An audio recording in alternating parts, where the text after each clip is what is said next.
এতিয়া আমি প্ৰথমতে কৈছোঁ এয়া অগ্নিগড় ইফালে আছে আন্ধাৰ আৰু এইফালে কি হ'ব আমাৰ পোহৰ হ'ব।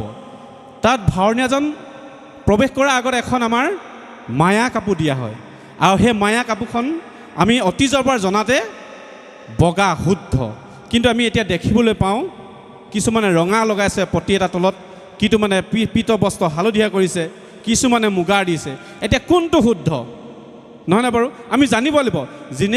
যেনেকৈ মন যায় কিবা এটা ৰং লগাই দিলে নহ'ব নহয়। আমি হয় নাই মায়াৰ প্ৰতীক হিচাপে জানো যে বগা, শুদ্ধ বগা হ'ব লাগে। প্ৰকৃততে শুদ্ধ বগাহে আমাক সেই মায়া কাপোৰখন সেই অগ্নিগড়ৰ তলত ব্যৱহাৰ কৰিব লাগে। আৰু সেই অগ্নিগড় ইপাৰে কি আছে আন্ধাৰ হৈ আছোঁ, আৰু এইপাৰে আহিলে আমি কি হ'ম পোহৰলৈ আহিম। গতিকে সেই মায়া কাপোৰখন আমি কিছুমান দলক দেখিছোঁ মায়া কাপোৰখন হিলকৈ লয়।